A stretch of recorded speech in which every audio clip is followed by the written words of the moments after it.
مرحبا ماہ رمضان، مرحبا ماہ رمضان، مومنوں کی تو ہے جان، مرحبا ماہ رمضان، بخشش کا لایا سامان، مرحبا ماہ رمضان، مرحبا ماہ رمضان، مرحبا ماہ رمضان، مرحبا ماہ رمضان، مرحبا ماہ رمضان، راس رحمت ہے خدا کی، میم سے ہے مغفرت، راس رحمت ہے خدا کی، میم سے ہے مغفرت، داد دیتا ہے ضمانت، الف سے الفت بابرکت، نون سے نور الہی، نون سے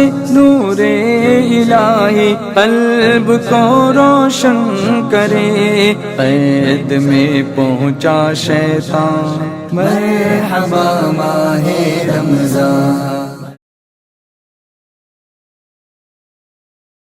السلام علیکم ورحمۃ اللہ وبرکاتہ۔ الحمد للہ رب العالمین والصلاة والسلام علی سید الانبیاء والمرسلین وعلی آلہ واصحابہ اجمعین۔ شمع رسالت کے پروانوں، میرے پیارے آقا صلی اللہ علیہ وسلم کے پیارے دیوانوں، آئیے سب مل کر پڑھتے ہیں الصلاة والسلام علیک یا رسول اللہ، الصلاة والسلام علیک یا حبیب اللہ، الصلاة والسلام علیک یا نبی اللہ وعلی آلک و اصحابک یا نور اللہ۔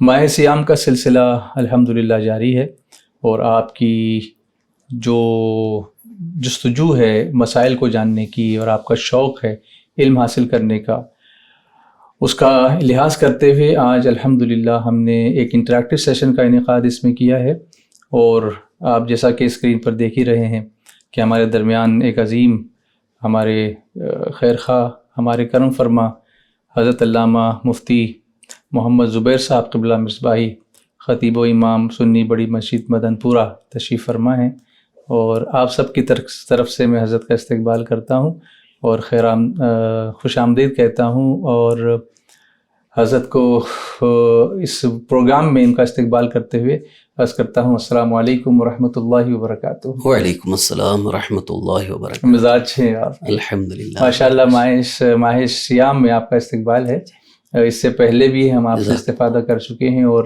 کافی دنوں سے یہ سلسلہ تو چل ہی رہا ہے، لیکن لوگوں کا تقاضا بھی رہا، بہت سارے کویشچنس بھی لوگ بھیجتے رہے جن کو ہم نے جمع کیا، اور جب ایک اچھا خاصا کلیکشن آ گیا تو میں نے آپ کو زحمت دی، اور آپ نے بہت وقت عنایت فرمایا، اس کے لیے آپ کے مشکور ہیں۔ اور اگر آپ کی اجازت ہو تو میں اسٹریٹ اوے جو ہے سوالوں کا سلسلہ ہی شروع کر دوں، تاکہ افطاری سے پہلے جتنے میکسیمم سوالات ہم اس میں شامل کر سکیں وہ بہتر ہوگا۔ جی۔ تو ایک سوال روزے کے تعلق سے ہے، یہ پوچھتے ہیں کہ آئی ڈراپس جو استعمال کرتے ہیں، یہ استعمال کرنے کی حالت میں روزہ ٹوٹ جائے گا یا نہیں؟ رمضان المبارک کے روزے کے متعلق یا عام روزے کے متعلق یہ فقہ کی کتابوں میں مسئلہ مذکور ہے کہ آئی ڈراپس ڈالنے کی وجہ سے روزہ فاسد نہیں ہوتا ہے، روزہ برقرار ہے، یہ ایک دوا ہے، لہذا دوا ڈالی جا سکتی ہے، اس میں کوئی حرج نہیں ہے۔ جی، ضرورت ہو تو استعمال کر سکتے ہیں، لیکن اگر پھر بھی آدمی اس طرح سے بچے کہ کوئی شک و شبہ اس کو بلا ضرورت نہ ڈالے۔ جی، اگر آنکھوں میں تکلیف ہے یا ڈاکٹر نے ایڈوائز کیا ہے کہ اس کو اس کی ضرورت ہے، دن بھر میں ڈالنا ہی ہے، تو اس میں استعمال کر سکتا، کوئی حرج نہیں ہے۔ اچھا، آنکھ سے اب کان کی طرف جاتے ہیں، جی، اور نہانے کے وقت میں بلا قصد سمجھیے، جان بوجھ کر تو نہیں، لیکن ایسے ہی پانی کان کے اندر چلا گیا یا کسی وجہ سے کان میں پانی ڈال دیا، تو کیا اس سے روزہ رہے گا یا ٹوٹ جائے گا؟ فقہاء کرام نے یہ فرمایا کہ پانی کان میں جانے سے یا ڈال دینے سے روزہ فاسد نہیں ہوتا ہے۔ اچھا، البتہ بلا ضرورت اس طرح سے کان میں نہ ڈالے، جی، یہ ایک طرح سے نقصان دہ بھی ہے۔ جی، البتہ نہانے کی وجہ سے، غسل کی وجہ سے کبھی کبھی تھوڑا بہت پانی اندر چلا جاتا ہے، جی اس میں کوئی حرج نہیں، روزہ فاسد نہیں ہوگا۔ اچھا، اس پر ایک سوال میرے ذہن میں یہ آیا کہ اگر کسی پر غسل فرض ہو اور وہ سحری سے پہلے غسل نہیں کر پایا اور اس نے نیت کر لی سحری کی، اس کے بعد اب نماز پڑھنی ہے تو غسل کرے گا، ایسی حالت میں وہ ناک میں پانی چڑھائے گا تو کیا ہوگا؟ ناک میں پانی چڑھانے کے متعلق حکم تو یہ ہے کہ زور سے اوپر نہ چڑھائے، جی سانس لے کر کے جو چڑھانا، وضو میں ہو یا غسل میں ہو، بہر صورت بس اتنا چڑھائے کہ نرم ہڈی تک پہنچ جائے، اور اگر زور سے چڑھاتا ہے جس کی وجہ سے جوف دماغ تک پہنچ جائے جی تو اس کی وجہ سے فقہا فرماتے ہیں روزہ فاسد ہو جائے گا۔ اچھا، عوام کی انڈرسٹینڈنگ کے لیے یہ جو لفظ جوف ہے، جوف، تو یہ ہم لوگ نہیں سمجھتے کہ جوف کیا ہوتا ہے، تو اس کا کیا معنی ہوتا ہے؟ جوف مغز کو کہا گیا، جوف دماغ، جو اصل دماغ ہے، جی دماغ کی جو حد ہے وہاں جی تک پہنچ جائے۔ ہاں جوف معدہ، ہاں، معدے کا اندرونی حصہ، اسٹمک، جی وہاں تک اگر پہنچ جائے، ہم، منفذ سے جو راستے ہیں جانے اچھا کے، یہ منفذ منفذ یعنی جانے کا جو راستہ ہے، اچھا اچھا، تو کیونکہ یہ ٹرمز اکثر ڈسکشن میں علماء جب بیان کرتے ہیں تو یہ ہوتا ہے، لیکن چونکہ عوام، چونکہ اردو اب ویسے بھی لوگ کم ہی پڑھتے ہیں، جی انگلش میڈیم میں زیادہ تر ہیں، تو یہ الفاظ ان کے لیے بڑے بھاری ہو جاتے ہیں، تو ان کی نمائندگی کرتے ہوئے میں نے آپ کے سامنے یہ الفاظ پیش کیا۔ لیکن اگر تیل کبھی کبھی آدمی کان میں ڈالتا ہے، کبھی کان میں درد ہوا، کچھ تکلیف ہوئی تو آدمی تیل ڈالتا ہے یا کوئی دوا ڈالتا ہے، تو کیا اس کا بھی حکم پانی جیسا ہی ہے یا الگ؟ نہیں، پانی کا حکم الگ ہے، تیل اور دوا کا حکم الگ ہے۔ تیل ڈالنے کی وجہ سے یا دوا ڈالی تو اس کی وجہ سے روزہ فاسد ہو جائے گا، ضرورت ہو تب بھی اس سے احتیاط کرنا چاہیے، اور روزہ افطار کرنے کے بعد ہی ڈالیں، کیونکہ یہ منفذ بھی ہے اور اس میں جو ہے جوف معدہ تک پہنچنے کا امکان ہے، اس لیے جو ہے تیل ڈالنے کی وجہ سے روزہ فاسد ہو جائے گا۔ اچھا اچھا، چلیے اچھا ہے، یہ دو مسائل تو روزے کے تعلق سے ہوئے۔ ایک اپنی طرف سے میں ایڈ کرتا ہوں، اس میں میرے کلیکشن میں وہ نہیں ہے، لیکن کچھ لوگوں نے ایسے ہی پوچھا تھا کہ کولگیٹ کرنے سے روزہ ٹوٹتا ہے؟ کولگیٹ یا کوئی بھی ٹوتھ پیسٹ استعمال کرنا مکروہ ہے، اس سے روزہ فاسد تو نہیں ہوگا، استعمال سے گریز کرے، پرہیز کرے۔ البتہ گل کے بارے میں، جو گل منجن ہے، یہ گل کیا ہے؟ گل ایک قسم کا ایک منجن ہوتا ہے جس میں ایک طرح سے نشہ بھی ہوتا ہے۔ اچھا، عام طور پر لوگ اس کو استعمال کرتے ہیں، بلکہ بعض لوگوں تمباکو والا ہے، تمباکو ٹائپ ہوتا ہے، بعض لوگوں کی تو اتنی عادت بنی ہوئی ہے کہ اس کے بغیر ان کو سکون نہیں ملتا ہے یا پیٹ صاف نہیں ہوتا ہے۔ اچھا اچھا اچھا، تو وہ اس کے استعمال کے بغیر رہ نہیں سکتے۔ تو اس سلسلے میں ابھی چند دنوں پہلے فقہاء کرام کا ایک فقہی سیمینار ہوا تھا، غالباً مجلس شرعی میں جی، یہ بات طے ہوئی ہے کہ گل منجن کی وجہ سے روزہ فاسد ہو جائے گا۔ اچھا، ہاں، اور باقی جو دوسرے پیسٹ ہیں ان کو استعمال کرنے سے پرہیز کرے، البتہ ان سے روزہ مکروہ ہو جائے گا۔ اور اگر کوئی بھی پیسٹ جیسے کولگیٹ وغیرہ اس کی وجہ سے اس کا ذائقہ حلق کے نیچے اتر جائے تو فاسد ہونے کا بھی امکان، ٹوٹ جائے گا روزہ، فاسد ہو جائے گا، نہیں ٹوٹ جائے گا۔ اچھا، یہ جو مکروہ آپ نے کہا، تو بہت سارے لوگ یہ پوچھتے ہیں کہ مکروہ کا مطلب کیا ہوتا ہے؟ دیکھیے، شریعت مطہرہ نے کچھ چیزیں ایسی جو شرعاً ناپسند ہیں، جی، اللہ عز و جل اور اس کے حبیب صلی اللہ علیہ وسلم کو ناپسند ہیں، یا کچھ چیزیں ایسی ہیں کہ شریعت کے خلاف ہیں، مگر اس میں کچھ درجہ ہے، جیسے ایک حرام ہے اور ایک ہے مکروہ ہے۔ حرام جو بالکل ہی قطعاً اس کی اجازت ہی نہیں ہے، جی، اور مکروہ کہ وہ حرام کے قریب ہے کہ اس سے بھی پرہیز کرے، کیونکہ وہ ایک ناپسندیدہ چیز ہے۔ اچھا، اس کی وجہ سے روزہ مکروہ ہو جاتا ہے، یعنی جیسے ایک روزے کا حق ادا ہونا چاہیے یا نماز جیسے صحیح ہونی چاہیے، اس میں کچھ کمی آ گئی، کوتاہی پیدا ہو گئی، تو اس بنیاد پر اس کو مکروہ قرار دیا جاتا ہے۔ یعنی اس سے ثواب میں کمی آ جائے گی، ثواب میں کمی آ جائے گی، اور روزے کی جو نورانیت حاصل ہونی ہے وہ نورانیت حاصل نہیں ہو پائے گی، نہیں ہوگی۔ یہ روزہ کے مکروہ ہونے کا مطلب۔ جی، جیسا کہ جھوٹ، غیبت، چغلی، ان تمام چیزوں کی بنیاد پر بھی روزہ مکروہ ہو جاتا ہے. ہاں فقہا نے جو فرمایا جی. تو اس سے کہ روزہ فاسد نہیں ہوا, اگر شرعی اصطلاح میں روزے دار تو ہے, روزہ تو ہے, اس مگر کا اس فرض حق ادا ہو نہیں جا ادا رہا ہو رہا ہے. ہے, ہاں. لیکن اس روزے کی جو نورانیت اور اس کی جو برکت اسے حاصل ہونی ہے اور ثواب بھی یعنی دنیاوی اعتبار سے کہ ایگزام میں پاس تو ہوا لیکن میرٹ میں نہیں آیا. میرٹ میں نہیں ہے. جی جی. تو میرٹ کے لیے وہ تقویٰ چاہیے, تقویٰ, پرہیزگاری کیونکہ چاہیے. روزے کا اصل مقصد ہی لعلکم تتقون, اللہ نے ارشاد فرمایا جی, ایسی چیزوں سے بچنا کہ ہے. ایسی چیزوں سے بچے جو چیزیں ناپسند بھی ہیں, خلاف اولا بھی ہیں, ان تمام چیزوں سے اگر بچتا ہے جی تو وہ روزہ اللہ کی بارگاہ میں مقبول بھی ہے. جی جی. اچھا, ایک عجیب و غریب سوال میرے پاس ابھی کچھ دن پہلے کہیں سے آیا تھا. فون پر کسی نے کسی باہر کے ملک سے مجھ سے سوال کیا کہ باہر رہتے ہیں, بیوی یہاں پر ہے, بیوی کی یاد آتی ہے تو آج کل ویڈیو کال ہو جاتے ہیں. ویڈیو کال کر رہے تھے, روزے کی حالت تھی, تو اب وہ تھوڑا سا کچھ کیفیت پیدا ہو گئی, اور خیر جو اس حد تک پہنچنا وہ تو نہیں ہوا, لیکن تھوڑا سا جو اب کیسے میں بیان کروں, تو شہوت کی کیفیت, ہاں شہوت کی کیفیت ہوئی اور جو مزید خارج ہونے کا معاملہ ہو گیا. تو پوچھ رہے تھے کہ اس سلسلے میں روزے پر کیا اثر پڑے گا. اگر اپنی بیوی یا کسی بھی عورت کا اسے خیال جمانے سے شہوت پیدا ہوئی اور مزی خارج ہوئی, اس سے روزہ فاسد نہیں ہوتا ہے. جی. یہ البتہ ایسی چیزیں روزے کی حالت میں نہیں ہونی چاہیے, اس سے بھی احتیاط برتنا چاہیے تاکہ وہ شہوت کے ساتھ منی خارج نہ ہو. البتہ منی خارج بھی ہو جاتی تب بھی اس صورت میں اس کا روزہ فاسد نہیں ہے. اچھا, فاسد نہیں روزہ ہوگا. فاسد نہیں ہوا. اچھا اچھا اچھا, یہ سمجھنے جیسی چیز ہے.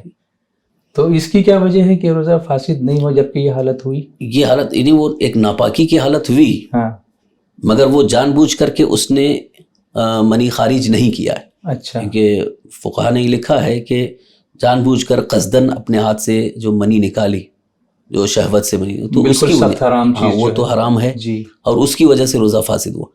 اور اگر خواب میں جیسے احتلام کی وجہ سے, جی نائٹ فال کی وجہ ہاں, سے, یہ بھی مجھے اس پر پوچھنا تھا کہ احتلام سے کبھی کبھی ایسا ہوتا ہے ہاں ماہ روزے رمضان میں کہ سو اگر گیا, سحری کر کے سو گئے ہاں. دوپہر میں یا دن میں, اگر احتلام ہو جائے, نائٹ فال ہو جائے, تو اس سے روزہ فاسد نہیں ہوگا. نہیں ہوتا. اچھا اچھا اچھا. یہ حالانکہ یہ حیا والے مسائل ہیں, لیکن پوچھتے ہیں لوگ. ہاں, شرعی مسئلہ واضح کرنا بتانا بھی ضروری ہے. جی. اس سلسلے میں حیا اپنی جگہ ہے, لیکن جب تک اس کی وضاحت نہیں کریں گے تو لوگوں کو اصل مسئلہ معلوم نہیں ہوگا. جی. اس لیے اس کی وضاحت کرنا بہتر ہے. جی جی جی. اچھا, تھوک نگلنے سے تو روزہ نہیں ٹوٹتا؟ اچھا, ناک میں جو رینٹ ہوتی ہے, جو بلغم ہوتا ہے, اس کو نگل لیا تو اس سے بھی روزہ فاسد نہیں ہوتا. لیکن جان بوجھ کر کافی بلغم جمع کر کے نگل لینا, ہاں, تو یہ کراہت کا باعث ہے, یہ بھی مکروہ ہے. ہاں ہاں, لیکن روزہ فاسد نہیں ہوا, روزہ رہے گا. لیکن ایسا کرنا ویسے بھی گندا لگتا ہے, گھن محسوس ہوتی ہے گن. ان تمام چیزوں سے, ایسی چیزیں حرکت, لیکن روزہ نہیں ٹوٹے گا اس سے. اچھا اچھا. جب یہ جو روزہ رکھنے کی جو ٹائمنگ کا جو معاملہ ہے, اس میں بھی کئی لوگ کنفیوزڈ ہیں. جیسے کچھ لوگ یہ کہتے ہیں کہ اذان ابھی ہوئی نہیں ہے تو اذان ہونے دیجئے, اس وقت تک ہم کھا سکتے ہیں. اچھا, یہ سحری کا معاملہ.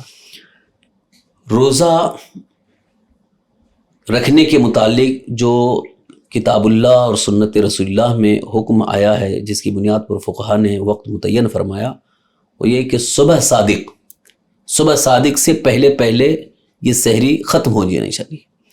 اگر صبح صادق ہونے کے بعد بھی اگر وہ کھانا شروع کرتا ہے یا کھاتا رہتا ہے تو پھر وہ روزہ نہیں ہوگا.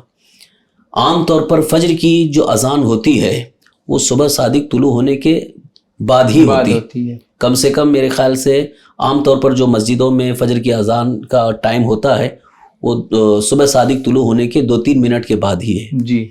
تو اگر اذان تک بھی سحری کھا رہا ہے تو پھر اس کا وہ روزہ نہیں ہوا, اس روزے کی قضا رکھنی ہوگی. اور اگر اذان پہلے دے دیا, جیسے کہ کبھی کبھی ایسا بھی ہوتا ہے ٹائم سے پہلے کسی نے دے دیا لیکن وقت نہیں ہوا ہے, ابھی صبح صادق طلوع نہیں ہے, تو ایسی صورت میں کھا سکتا ہے. اصل یہاں معاملہ ٹائم کا ہے, اذان کا اعتبار. لوگ اذان سے تعلق حضرت اس لیے جوڑتے ہیں کہ افطاری اذان کے ساتھ ہو جاتی ہے. ہاں, وہاں افطاری میں بھی اس بات کا لحاظ ہونی چاہیے کہ وقت صحیح وقت آپ کے پاس موجود ہو، ہاں کیونکہ کبھی کبھی اذان کبھی پہلے ہو جاتی ہے، کبھی دیر میں ہوتی ہے. مؤذن صاحب تو افطار کرتے ہیں، اس کے پھر بعد پانی پیتے ہیں، پھر اذان عام دیتے ہیں. طور پر اس وقت تک رکنے کی ضرورت نہیں. غروب آفتاب کے 2-3 منٹ یا کہیں 4-5 منٹ کے بعد اذان ہوتی ہے. ہاں تو غروب آفتاب کا ٹائم آپ کو معلوم ہو گیا، آپ جس شہر میں رہتے ہیں، جس علاقے میں رہتے ہیں، وہاں جو دائمی تقویم بنی ہوئی ہے جی اس سے اگر وقت آپ کو معلوم ہو گیا اور اس وقت پر یعنی وقت ہو گیا ہے تو آپ افطار کر سکتے ہیں، اذان کا انتظار نہ کریں. کرے. اچھا لیکن بعض حضرات جو ہے وہ صرف اور صرف اس لیے انتظار کرتے ہیں کہ تھوڑا احتیاط ہو جائے. احتیاط ہو حالانکہ اذان جو دی جاتی ہے مغرب کی بھی وہ احتیاطاً 2-3 منٹ کے بعد ہی دی جاتی ہے. لیکن اگر کسی نے غروب آفتاب کا ٹائم ہونے کے بعد اذان سے پہلے افطار کر لیا تو اس کا روزہ صحیح ہے، صحیح کوئی ہے. حرج نہیں. اچھا شہری کر رہا تھا اور ٹائم ہو گیا، اچانک اس کو یاد آیا رہے یہ تو 5:25 ہو گئے، ایگزامپل دے رہا ہوں، اب وہ منہ میں لقمہ ہے تو اس کا کیا کرے وہ؟ اب اگر سحری کھا رہا تھا، وقت ہو چکا ہے یا بالکل قریب آ گیا تو منہ میں لقمہ ہے تو وہ لقمہ باہر کر دے، جی وہیں سے وہ اپنا روزہ شروع کر دے. ہاں لیکن لقمہ تھا اور ادھر سحری کا وقت ختم ہو گیا، اور نگل لیا. اس کے بعد بھی نگلا ہاں تو پھر وہ اس کا وہ روزہ نہیں شمار کیا جائے گا. اچھا اگر ایسا کبھی ہو گیا تو کیا اس روزے کی قضا کرے گا یا کفارہ بھی دے گا؟ نہیں، اس میں کفارے کی صرف ضرورت قضا، ہے، صرف قضا. ایک روزے کے بدلے اور دنوں میں ایک روزہ رکھ لیا. جی تو چلیے اور دنوں میں شوال کے روزے آ گئے تو شوال کے روزے 6 نفل جو ہیں اس میں سے یہ قضا کا روزہ رکھ لیا تو شوال کے روزے کی بھی اور اس کی دونوں کی فضیلت ایک ساتھ مل جائے گی؟ اصل میں اس پر جو رمضان شریف کا روزہ چھوٹ گیا ہے یا جو فاسد ہوا یا رہ گیا وہ قضا اس کے ذمہ ہے، فرض ہے. اور یہ شوال کے جو 6 روزے یہ تو نفل ہیں، جی تو اگر وہ قضا کی نیت سے رکھ رہا ہے تو وہ قضا ہی ادا ہوگا. البتہ امید اس نفل کی بھی کی جا سکتی ہے، وہ تو اللہ تعالیٰ کے فضل پر ہے. لیکن خالص اگر وہ نیت نفل کی کر رہا ہے قضا کی نہیں تو پھر وہ نفل ہی ادا ہوگا. لیکن اس کو بہتر یہی ہے کہ وہ قضا پہلے ادا کرے. جی جی. اچھا اسی طرح قے والی بات، جیسے لقمے والی بات میرے ذہن میں آئی تو قے والی بات یاد ہے کہ قے بہت سارے لوگوں کو ایسیڈیٹی کی شکایت ہوتی ہے اور وہ نکلتا رہتا ہے کبھی کبھی، تو وہ یہ سمجھتے ہیں کہ میرا روزہ ٹوٹ گیا. روزے کی حالت میں قے ہو جانا، اس کی 3 صورتیں ہیں. جی ایک تو یہ ہے کہ بلا قصد، یعنی ہم نے قصدن نہیں کیا، بلا قصد خود بخود قے ہو گئی، جی اگرچہ منہ بھر ہوئی ہے تو اس میں جو ہے روزہ فاسد نہیں ہوتا ہے، روزہ نہیں ٹوٹا. اور دوسری صورت یہ ہے کہ اگر قصدن کیا، قصدن مطلب جیسے کہ انگلی حلق میں ڈال کر کے پھر کیا تو یہ قصدن کیا، اگر منہ بھر ہے تو اس سے روزہ فاسد ہو جائے گا. اچھا. اور اگر صرف تھوڑی سی قے ہوئی، قے مطلب جیسے کہ بلغم یا تھوڑا بہت نکلا، منہ بھر قے نہیں ہوئی تو اس سے روزہ فاسد نہیں ہوتا ہے. اچھا کبھی آدمی کوئی چیز نکلتی ہے ایسے خود سے ہی، اس کو نگل لیتا ہے، اس کو تو کہاں تک نکل سکتا ہے؟ اگر تھوڑی کوئی چیز جیسے کہ حلق تک آئی پھر واپس نکل لے گا تو اس میں کوئی نہیں ٹوٹے گا.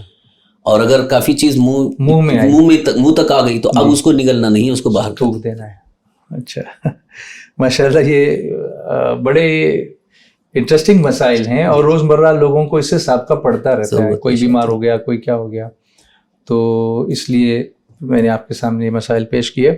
کبھی ایسا بھی ہوتا ہے کہ کمزوری آ گئی اور سوچا کہ میں گلوکوز لگا لوں تو اس گلوکوز لگانے سے روزہ رہے گا نا؟ گلوکوز لگانے سے یا انجیکشن لینے سے روزہ فاسد نہیں ہوتا ہے، روزہ نہیں ٹوٹتا ہے، اس کی اجازت ہے.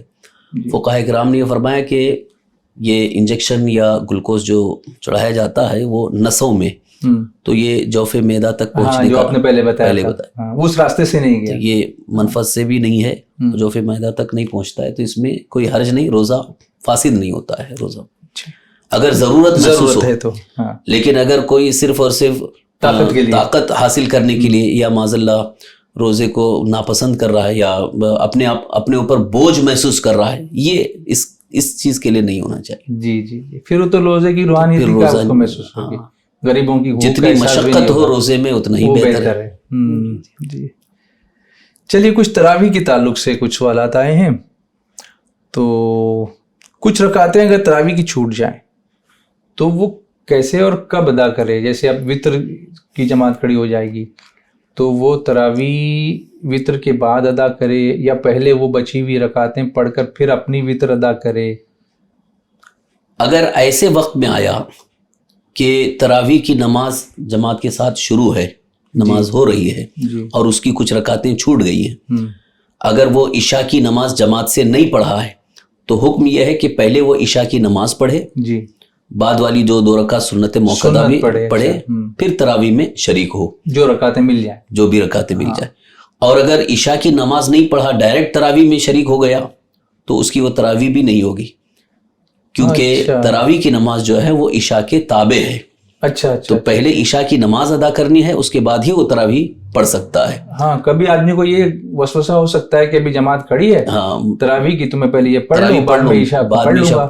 تو اس طرح سے نہیں ہوگی، اچھا اس کو پہلے عشاء کی نماز ادا کرنا ہے، اور 2 رکعت سنت موقدہ چونکہ اس سے متصل ہے ہاں، لہٰذا وہ بھی ادا کرے، وہ بھی ادا کریں، اس کے بعد تراویح کی جو بھی رکعتیں مل جائیں وہ ادا وہ کر پڑھ لے، لے۔ اور جو چھوٹ گئی ہیں وہ بعد میں، یعنی جب ادھر تراویح کی نماز ختم ہو گئی، 20 رکعت تراویح ختم ہو گئی، تو اب وہ جو چھوٹی ہوئی رکعتیں وہ ادا کرے، کیونکہ ویسے بھی وہ عشاء کی نماز جماعت سے نہیں پڑھا ہے تو وطر کی جماعت میں شریک نہیں ہو سکتا ہے، اچھا اس کو وطر تنہا ہی پڑھنا ہے۔ ہاں ہاں، تو اس لیے بہتر یہ ہے کہ جو تراویح کی رکعتیں چھوٹی ہوئی ہیں وہ ادا کر لے، اس کے بعد وطر کی جماعت۔ لیکن اگر وہ وطر میں شامل ہو گیا جماعت میں تو کیا ہوگا؟ حکم لگے گا اس پہ کچھ؟ ویسے تو نماز تو ہو گئی اس کی، لیکن حکم یہ ہے کہ وہ تنہا پڑھے۔ ہاں، مطلب پڑھ لیا تو ہو جائے گی۔ اب اس صورت میں وہ جو بچی ہوئی جو تراویح کی نمازیں ہیں رکعتیں وہ بعد میں ادا بعد میں کریں، ادا اگر ایسا غلطی سے کر دیا تو پھر اس کو بعد میں ادا کرنا ہوگا، جی، لیکن ایسا کرنا نہیں چاہیے۔ نہیں، حکم یہی ہے کہ وہ تنہا پڑھے جماعت کے ساتھ۔ اچھا، یہ وطر صرف رمضان شریف میں جماعت سے کیوں ہے اور دنوں میں کیوں نہیں؟ اصل میں صحابہ کرام رضوان اللہ تعالی عنہم سے یہی ثابت ہے کہ وطر جماعت کے ساتھ پڑھی گئی ہے، تو اس لیے جو ہے اس کو وہیں تک محدود رکھا گیا۔ اچھا، رمضان شریف میں جماعت کے ساتھ ہی وطر کی نماز پڑھی صحابہ کرام نے، ہاں، تو اس کے لیے اس کو، اور باقی دنوں میں کبھی وطر جماعت سے نہیں پڑھی گئی، اور نہ سرکار صلی اللہ علیہ وسلم نے کبھی وطر جماعت سے پڑھی ہے، تو اس لیے جو ہے وہ تنہائی پڑھنے کا حکم رہا باقی۔ اچھا، اگر کوئی ایسا معاملہ ہو کہ جیسے کوئی شب قدر ہے، شب برات ہے، لوگ مسجد میں جمع ہو گئے ہیں، جیسے کسی عالم نے، کسی مبلغ نے بیان کر دیا کہ صلاۃ التسبیح کی یہ فضیلت ہے جو کچھ حدیث شریف میں آئی ہے، اب وہ بیچارے اتنا اچھی طرح پڑھنا نہیں جانتے ہیں تو وہ کہتے ہیں کہ بھائی آپ پڑھا دیجئے، تو ایسے موقع پہ اس کی جماعت کی جا سکتی ہے؟ صلاۃ التسبیح کی نماز یہ نفل نماز ہے، جی، تو ویسے تو شرعاً نفل کے لیے جماعت ممنوع ہے، مکروہ ہے، مکروہ ہے۔ تداعی کے ساتھ۔ یہ تداعی کیا ہے؟ تداعی کا مطلب یہ ہوتا ہے کہ لوگوں میں اعلان کر کے، لوگوں میں دعوت دے کر کے، پہلے سے بتا کر کے، لوگوں کو دعوت دے کے کہ آج جماعت قائم ہوگی، آج نماز پڑھی جائے گی، تو یہ ہے تداعی۔ بعض فقہا نے تداعی کی ایک مقدار یہ بھی بیان فرمائی کہ اگر 2 سے زائد ہیں تو وہ تداعی میں شمار ہو جاتا ہے، اچھا، لہٰذا تداعی کے ساتھ نہ پڑھے۔ ہاں، اگر کہیں گھر میں یا کسی جگہ 2-4 لوگ تھے اور وہ پڑھنا چاہیں تو وہ پڑھ سکتے ہیں، کیونکہ یہاں تداعی کی صورت نہیں ہوئی، لیکن مسجد میں اگر جماعت کے ساتھ ادا کی جا رہی تو وہ تداعی کی صورت پیدا ہو جاتی ہے، اس لیے جو ہے وہ مسجد میں جماعت نہ قائم کریں۔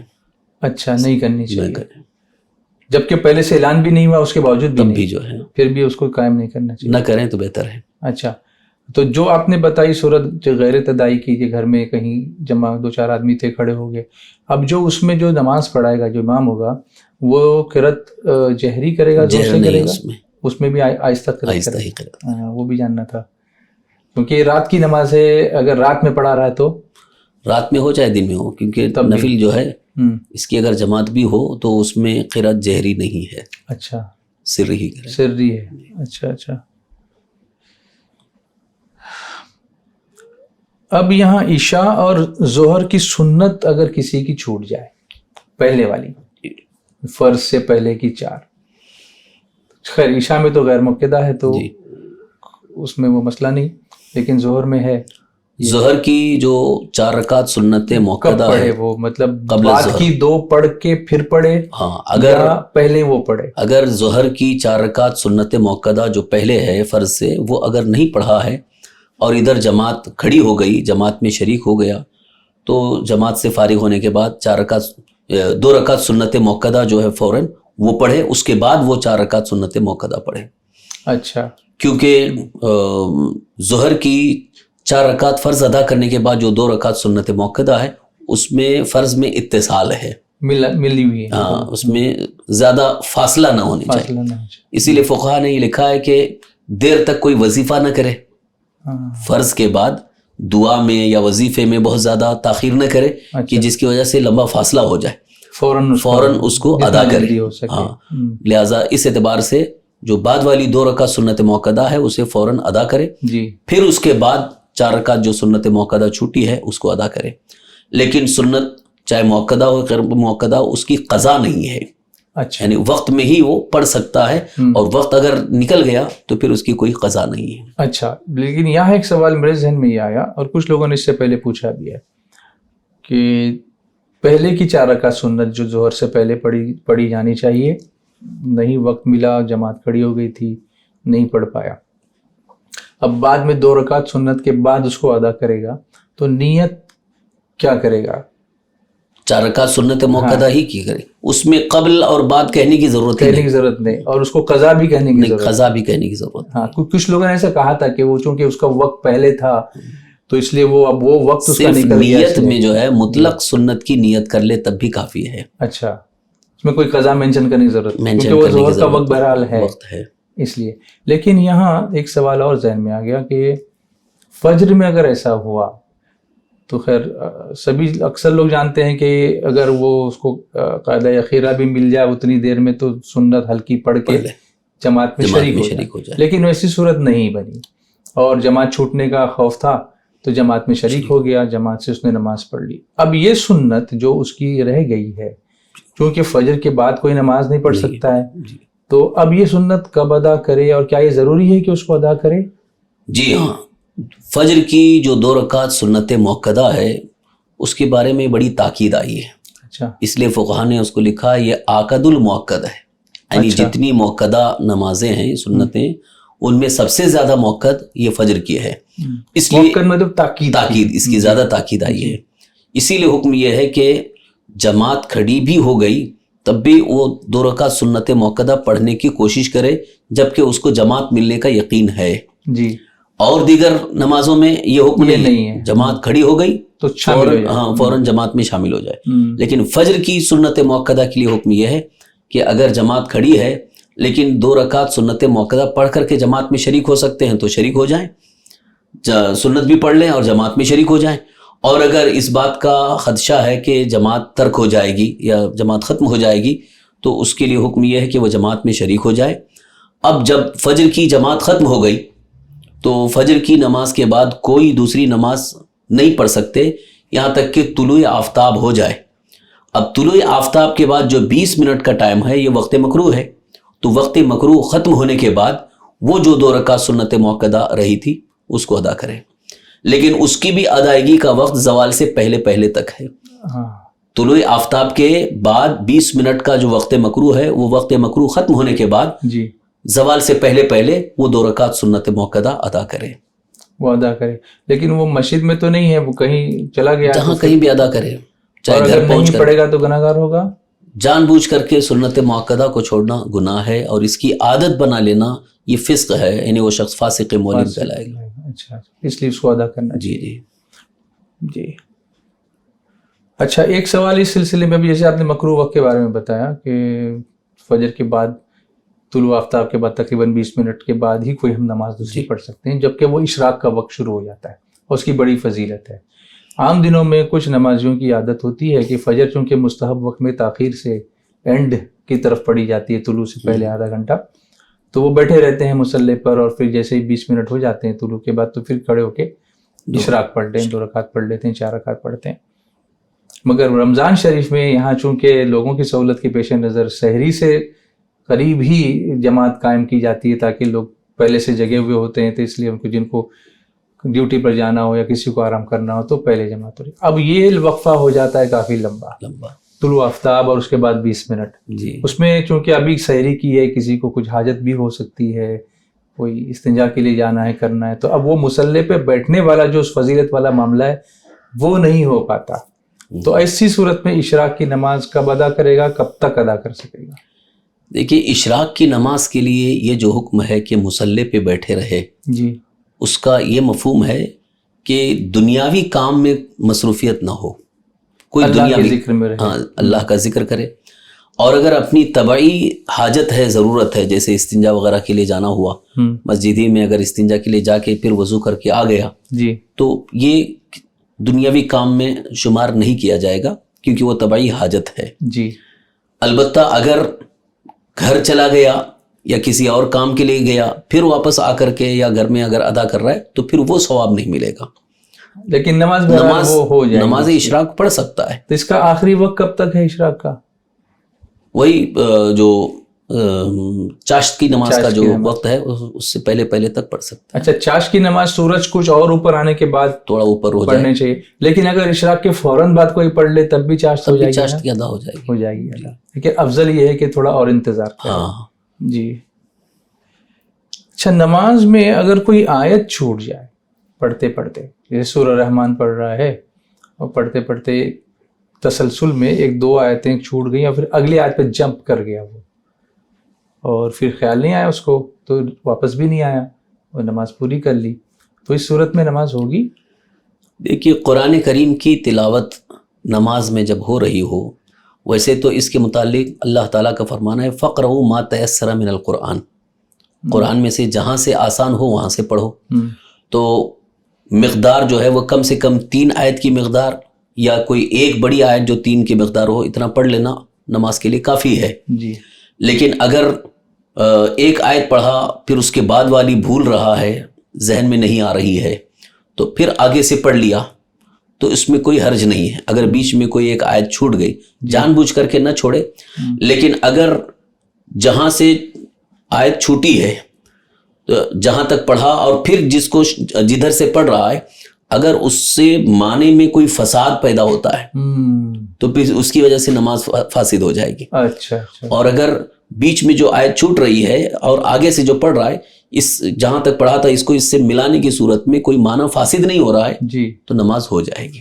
مگر عام آدمی تو اس کا فیصلہ ہی نہیں کر پائے گا نا, تو اب اس کو کسی عالم دین سے ہی رابطہ کر کے معلوم کرنا پڑے گا. جی, کہ آیت پڑھ رہا تھا اور اس کا کیا حکم ہوگا. بیچ میں کوئی ایسی آیت چھوٹ گئی جی, کہ بعد کی آیت کو اس نے پڑھنا شروع کر دیا, تو کبھی کبھی ایسا ہو سکتا ہے, جی, ورنہ عام طور پر ایسا ہوتا نہیں ہے, بہت کم ایسا ہوتا ہے کہ جہاں معنی کا فساد ہو رہا ہو. جی, تو ایسی صورت میں نماز فاسد ہوگی, ورنہ نماز فاسد نہیں ہے. سبحان اللہ, سبحان اللہ. اب کچھ مسائل زکوٰۃ کے تعلق سے آئے ہیں, اور اس وقت میں سمجھ رہا ہوں کہ ہمارے کمنٹ باکس میں بھی ہمارے بہت سارے ناظرین کچھ نہ کچھ لکھ رہے ہیں, یہ پوچھو. لیکن آپ جانتے ہیں کہ یہ جو ماشاء اللہ لوگوں میں شریعت کے مسائل سیکھنے کا شوق ہے, ماشاء اللہ, الحمدللہ. یہ تحریک سنی دعوت اسلامی کا ایک بہت بڑا اقدام ہے, الحمدللہ. بہت لوگوں میں جذبہ ہے کہ خاص طور پر آزاد میدان سے جو ہے, آزاد میدان کے اجتماع سے یہ فکر اور یہ شعور بہت زیادہ بڑھ گیا. جی, اللہ تعالیٰ حضور موقع کے مسائل جدیدہ علامہ مفتی نظام الدین صاحب قبلہ کو بھی سلامت ادام اللہ اقبالہ, اللہ تعالیٰ ان کو خوب دراز بالخیر عطا فرمائے. آمین اللہم آمین. ان کی ایما پر یہ اس طرح کی نشستیں ہم لوگوں کو میسر ہوئیں, نصیب ہوئیں, اور بیٹھے بیٹھے جو ہے انسٹنٹ جوابات ملنے لگے. واقعی, ورنہ لوگ کہاں جاتے تھے اور کہاں پوچھتے تھے, اور بہت گھبراتے بھی نا لوگ پوچھنے کے لیے, جانے کے لیے, لیکن یہ عام ہو گیا ماشاء اللہ, الحمدللہ. اللہ آپ کو بھی جزائے خیر عطا فرمائے کہ آپ بھی جب بلائیں ہم تو آپ حاضر ہو جاتے ہیں, تشریف لے آتے ہیں اور کرم فرماتے ہیں. اللہ آپ کو بھی بہت بہت سلامت رکھیے, بال بچوں کو آپ کے سلامت رکھے, خوب دونوں جہاں کی برکتیں عطا کرے. تو کمنٹ باکس میں جو لوگ کر رہے ہیں میسیجز, میری ان سے گزارش ہے کہ تھوڑا صبر کریں, اور ہماری ٹیم جو ہے آپ کے کویشچنس کو وہاں سے جمع کرے گی. انسٹنٹ یہاں ابھی ہم نہیں لیں گے آپ کے کویشچنس, لیکن اس میں سے اگر ایسے کوئی کویشچنس ہیں جو بعد میں لیے جا سکتے ہیں تو بعد میں کسی اور نشست میں انشاءاللہ ہم ان کو ایڈریس کرنے کی کوشش کریں گے. میں اپنی ٹیم سے گزارش کرتا ہوں, میڈیا ٹیم سے, کہ ان کویشچنس کو آپ مارک کر لیں تاکہ آئندہ کی نشستوں میں ایسے سوالات جو پہلے ہم نے نہیں پوچھے ہیں، کچھ نئے ٹائپ کے لگتے ہیں، تو انشاءاللہ ان کو ہم شامل کریں گے. بہت بہت شکریہ آپ کا. جب زکوٰۃ کے کچھ سوالات میرے پاس آئے ہیں. ایک صاحب نے یہ پوچھا ہے کہ انگلش میں لکھ کے بھیجا ہے بیچارے، I have 2 immovable properties other than my own house.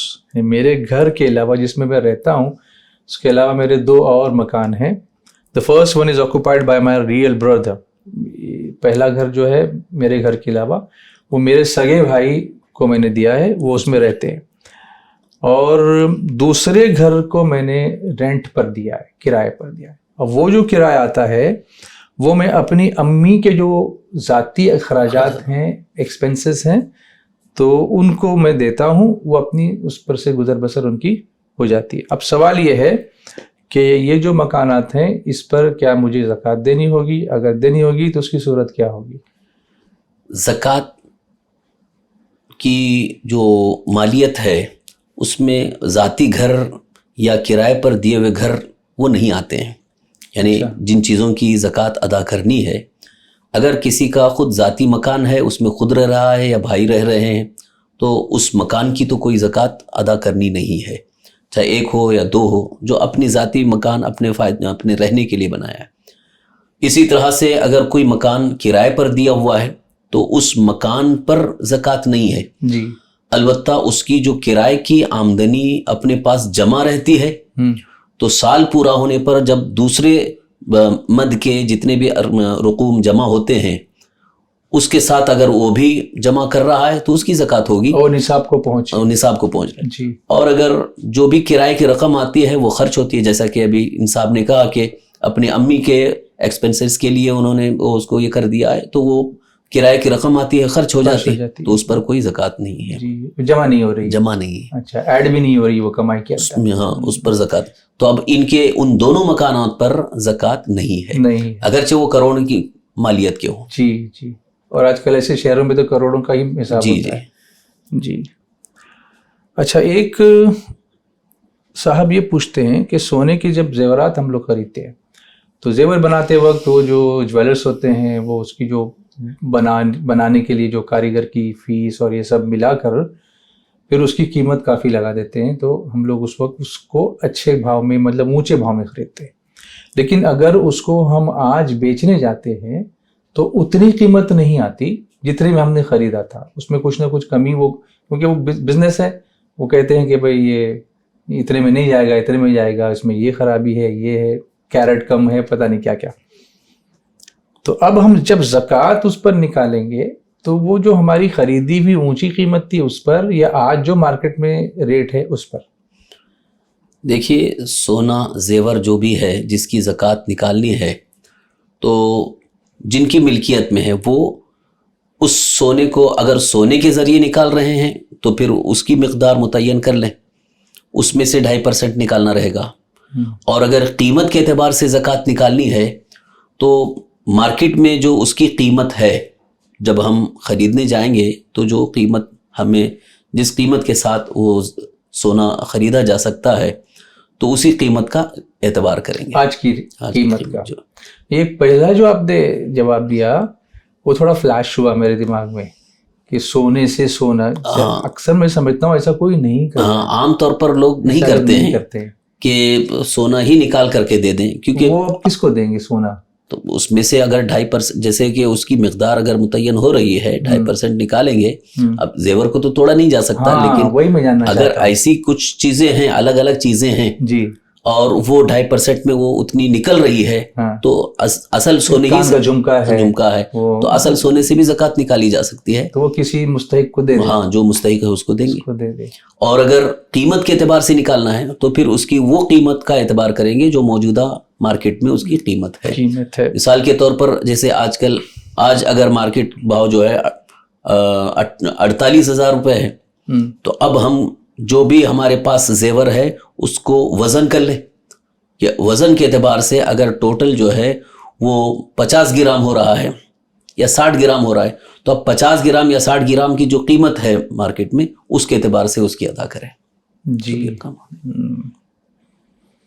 لیکن ابھی مستحق کی جو بات ہو رہی تھی، اٹھا کے مستحق کو دے دے، اب آج کل تو مستحق کو پہچاننا اتنا مشکل ہو گیا ہے کہ بھئی کون مستحق. کئی لوگ چلے آتے ہیں پھر مسکین شکل بناتے ہیں اور پھر کچھ لوگ ڈیمانڈس بھی کرتے ہیں, کچھ لوگ میسج کرتے رہتے ہیں کہ میں زکوٰۃ کا مستحق ہوں, مگر اطمینان نہیں ہوتا. تو کیا ایسی صورت ہے کہ یہ پتہ چلے کہ واقعی یہ مستحق ہے؟ ایک سوال. پلس جیسے اگر میں نے کسی کو اٹھا کر کے 20,000 دے دیے, 50, کسی نے 10 دیے, کسی نے 5 دیے, اس کے پاس تو جمع ہو گئی رقم آج جی, تو وہ تو نصاب کو پہنچ گئی. اب وہ مستحق رہا کیسے؟ اب اس کے بعد جو اس کو کوئی اور زکوٰۃ کے پیسے دے گا تو اس کی کیسی زکوٰۃ ادا ہوگی؟ یہاں پہلی بات تو یہ ہے, ایک بہت بڑا المیہ ہماری قوم کا, کہ جو اصل مستحق ہیں وہ سامنے آتے نہیں ہیں, اور وہ کسی تکلف کی وجہ سے مانگتے بھی نہیں, اور زیادہ تر جو مانگنے والے آتے ہیں وہ مستحق رہتے نہیں ہیں. شرعاً مستحق وہ ہے کہ جو مالک نصاب نہ ہو.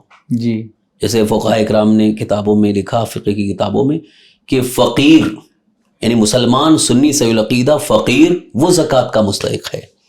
تو فقیر کسے کہتے ہیں؟ فقیر وہ جو بازار میں گھومتے ہیں مانگتے ہیں وہ نہیں ہے. وہی تو کنسپٹ ہے. فقیر سے مراد یہ ہے کہ جو مالک نصاب نہیں ہے, جی, جو مقدار نصاب کو پہنچے اتنی رقم اس کے پاس نہیں ہے, تو وہ شرعاً فقیر ہے. مثال کے طور پر اگر مقدار نصاب اس وقت اگر 50,000 روپے ہے 52.5 تولہ چاندی کے اعتبار سے, تو اگر 50,000 سے کم ہی ہے اس کے پاس, بس جو بھی کماتا ہے, جیسے کچھ ایسے بھی مزدور طبقے کے لوگ ہیں, کمائے کھائے جس کو کہتے ہیں روز کنواں کھودنا پانی پینا, تو ایسے افراد نہیں جن کے پاس اتنی رقم جمع ہی نہیں ہو پاتی ہے, وہ سب خرچ ہو چلی جاتی ہے, تو ایسا شخص وہ مستحق ہے, اس کو دی جا سکتی ہے. لیکن جو خالص مانگنے کا پیشہ اختیار کیے ہوئے ہیں اور اکاؤنٹ بھرتا ہے, ان کے پاس تو باقاعدہ اکاؤنٹ ہے, اور دوسروں کو وہ باضابطہ سود پر رقم بھی دیتے ہیں, اور اس طرح سے ان کا کاروبار چل رہا ہے.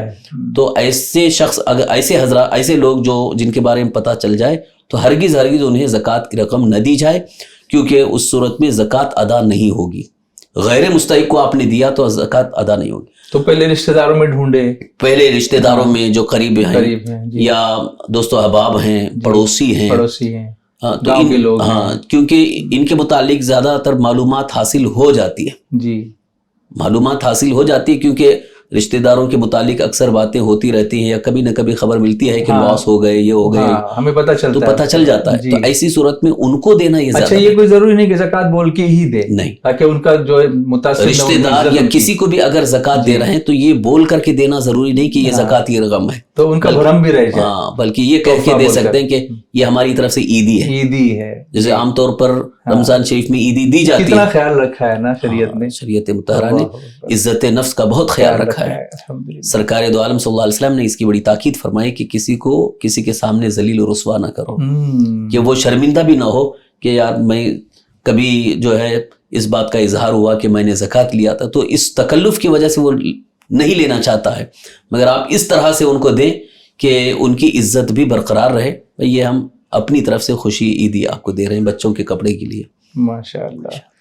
تو اچھا, دینی ادارے ایک اچھا آپشن ہے. جی جی, کیونکہ وہاں دینی اداروں کا تو معاملہ ایسا ہے کہ الحمدللہ جو سنی صحیح العقیدہ ادارے ہیں وہاں مستحق طلبہ بھی ہوتے ہیں عام طور پر, اور اگر کچھ ایسے اچھے گھرانے کے بھی ہیں طلبہ جو علم دین حاصل کرنے کے لیے آئے, تو فی الحال اس وقت ان کے پاس کوئی رقم ہوتی نہیں ہے جو صرف خرچ کے لیے ہوتی ہے, تو اس اعتبار سے وہ زیادہ مستحق ہیں. تو ان کو دینا اس لیے بھی زیادہ بہتر ہے کہ ایک تو زکوٰۃ کی ادائیگی بھی ہوگی, مستحق تک پہنچ رہا ہے, اور ساتھ ساتھ دین کی ترویج و اشاعت ہو رہی ہے. دونوں چیزیں ہو رہی, دین کی تبلیغ بھی ہو رہی ہے, جن کو دے رہے ہیں وہ دین میں ہی صرف ہو رہا ہے, تو اس کا یہاں دوہرا ثواب ہے. اس لیے میرے خیال سے بہتر یہ ہے اگر رشتہ داروں میں یا احباب میں, اقربا میں یا قریب میں کوئی مستحق نظر نہ آئے, تو اس کے لیے آج کے اعتبار سے سب سے بہتر مصرف جو ہے وہ سنی دینی مدرسے ہیں, دارالعلوم ہیں, جامعات ہیں, ادارے ہیں. سنی دعوت اسلامی کے بھی بہت سارے ادارے چلتے ہیں الحمدللہ. جی, تھوڑی نوازش کیجئے گا انشاءاللہ. 5 منٹ میرے پاس ہیں, ابھی وقت ختم ہونے والا ہے. اس میں ایک چیز آپ نے ذکر کیا تھا, وہ ذہن سے بات نکل گئی.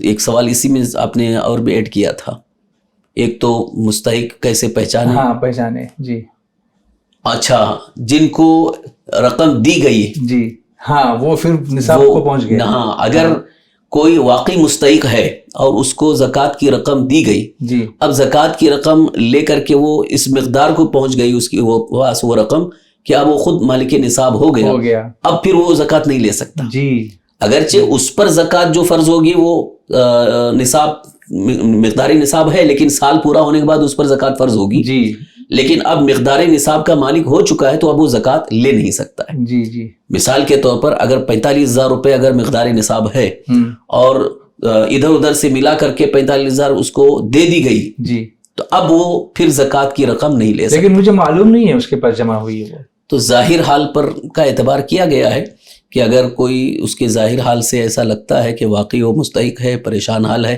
اور اس کے اخراجات زیادہ ہیں, جیسے بال بچے زیادہ ہیں یا بچوں کی سکولز کی فیس ہے یا ہاسپٹل میں زیادہ خرچ ہو گیا ہے اور وہ قرض دار ہو گیا ہے, تو اب اس کو بھی یہ چاہیے کہ جب زکوٰۃ کی رقم مل گئی تو جہاں جہاں کا قرض ہے پہلے وہ ادا کرتا ادا کرے تو اس کو نصاب کو جیسے ہی وہ اپنے پاس رقم آئی اس نے قرض ادا کر دیا جی یا بچوں کی فیس ادا کر دیا یا جو بھی ضرورت کے سامان لے لیا, تو اب اس کے پاس مقدار نصاب نہیں رہے گی تو پھر اس کو زکوٰۃ کی رقم دی جا سکتی ہے. یعنی یہ پھر سرکل چلتا رہے گا, یہ فلو چلے گا. جیسے کہ کبھی کبھی اس کی صورت ہوتی ہے جیسے بچی کی شادی ہے, ہاں تو عام طور پر اب 50,000 میں تو شادی ہوتی نہیں ہے, تو جس کو 50,000 دے دیے اب وہ مالک نصاب ہو گیا تو اب پھر وہ زکوٰۃ کی رقم نہیں لے سکتا, نہ اس کو دی جا سکتی ہے. تو اس کے لیے بہتر صورت یہ ہے کہ جیسے باپ ہے, باپ کو اگر زکوٰۃ کی رقم دی گئی وہ دے کر کے وہ اپنی بیوی کو مالک بنا دے, ہاں یا اپنی بچی کو مالک بنا دے, جی جی جی اس کی کچھ زیور لے کر کے کچھ سامان لے کر اس کو مالک بنا دے, تو پھر یہ خالی ہو گیا, مقدار نصاب اس کے پاس نہیں, تو اب یہ زکوٰۃ کی رقم. یہ سارے طریقے سمجھنے جیسے ہیں سامعین اور ناظرین, اس لیے اس پر دھیان دینا چاہیے ہم کو اور علماء سے رابطے میں رہنا چاہیے اور ایسے معاملات میں علماء سے رجوع کرنا چاہیے, اپنی مرضی سے فیصلہ نہیں کرنا چاہیے. اب کچھ 2-4 منٹ جو باقی ہیں تو یہ کچھ کوئک کویشچنز اور شارٹ آنسرز انشاءاللہ. سید زادے کی بیوی یا اس کے رشتہ دار غیر سید ہوں تو ان کو زکوٰۃ دے سکتے ہیں؟ سادات جو ہیں ان کے لیے زکوٰۃ دینا منع ہے, سرکار صلی اللہ علیہ وسلم نے منع فرمایا ہے, کیونکہ آل رسول ہیں, ان کو زکوٰۃ کا مال میل ہے, پاک رکھا گیا.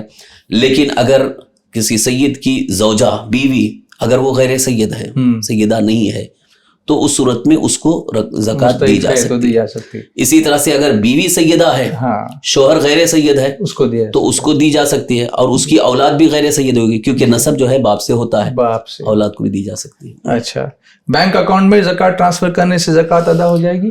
اگر کوئی مستحق اس کا بینک اکاؤنٹ ہے اور وہ مستحق ہے تو اس بینک اکاؤنٹ میں ٹرانسفر کرنے سے ملکیت ہو جاتی ہے تو زکوٰۃ ادا ہو جائے گی. کیا پرانے استعمال شدہ کپڑے یا اس طرح کے اور بھی گھر کے جو ساز و سامان ہوتے ہیں ان کو زکوٰۃ کے طور پر دیا جائے تو زکوٰۃ ادا ہو جائے گی؟ اگر پرانے استعمال کے کپڑے لیکن دوسرے اس کو استعمال کر سکتے ہیں, یعنی اتنا زیادہ بوسیدہ نہ ہوئے ہیں, پھٹے نہیں ہیں, وہ کیونکہ اللہ کی راہ میں دینا ہے زکوٰۃ تو اچھی ہی چیز دیں. لیکن اب کچھ جو اہل ثروت حضرات ہوتے ہیں تھوڑا بہت پہن کر کے وہ دے دیتے ہیں, تو ایسی صورت میں ان کپڑوں کو بھی زکوٰۃ میں دیا جا سکتا ہے.